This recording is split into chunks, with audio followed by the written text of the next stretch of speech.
بہت ہی اہم سوال ہے استاد گرامی کی خدمت میں، دینی فضلاء کا معاشرتی ٹریننگ میں آپ کے ہاں جدید پروگرام کیا ہو سکتا ہے؟ یعنی معاشرے میں مدارس اپنے فضلاء مارکیٹ میں لا رہے ہیں، لیکن مارکیٹ کے تقاضے اور مارکیٹ کے معیار کے مطابق وہ کیسے اپنے آپ کو چلا سکتے ہیں؟ اہل ارباب مدارس کی خدمت میں آپ جدید جو پروگرام آپ کی نظر میں ہے وہ آپ ہماری خدمت میں پیش فرما دیں۔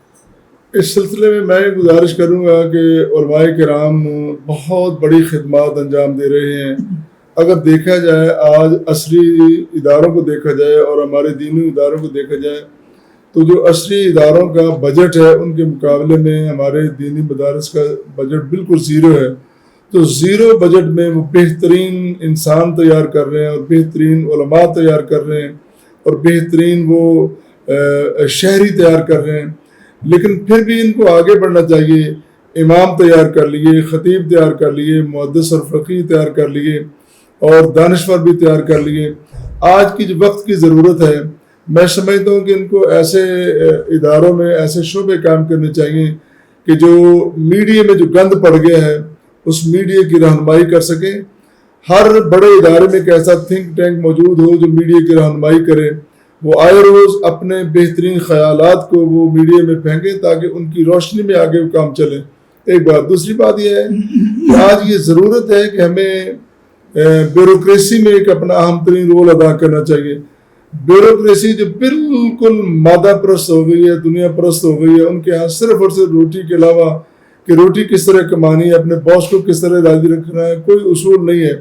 تو میں سمجھتا ہوں کہ دین پڑھے ہوئے لوگ، قرآن و سنت پڑھے ہوئے لوگ جب وہاں جائیں گے ان کا انشاءاللہ ایک مؤثر کردار ہوگا۔ اسی طرح آرمڈ فورسز میں بھی ایسے لوگ جانے چاہیے جن کا اسلام پہ پختہ یقین اور پاکستانیت پہ پختہ یقین ہے۔ دو چیزیں اگر ان کے اندر پختہ ہوگی تو انشاءاللہ ایسے محافظ تیار ہوں گے کہ پاکستان کی طرف کوئی میلی آنکھ سے نہیں دے سکے گا۔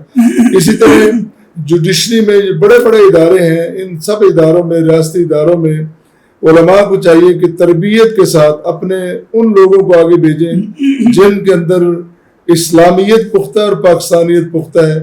یہ کام دینی اداروں کو آگے بڑھ کے ضرور کرنا چاہیے۔ جی، بہت ہی اہم بات ہے کہ آپ نے دینی مدارس کا جو معاشرے میں مؤثر کردار ہے، دو تین چیزیں بتائی۔ ایک تو یہ ہے کہ ریاستی جو بڑے بڑے ادارے ہیں، جوڈیشری کا ادارہ ہے، فورس کا ادارہ، گویا کہ آپ نے دو لفظوں میں اس کا خلاصہ کیا جائے تو نظریاتی جو سرحدیں ہیں اس کی بھی حفاظت علماء کو کرنی چاہیے، اپنی ٹیمیں تیار کرنی چاہیے، میڈیا کے پروگرام ہوں، اسی طرح دیگر پروگرام ہوں، اور اسی طرح جو سرحدی حفاظتیں زمینی سرحدیں ہیں اس کی بھی حفاظت کے لیے ایسے ایماندار محافظ پیدا کرنے چاہیے۔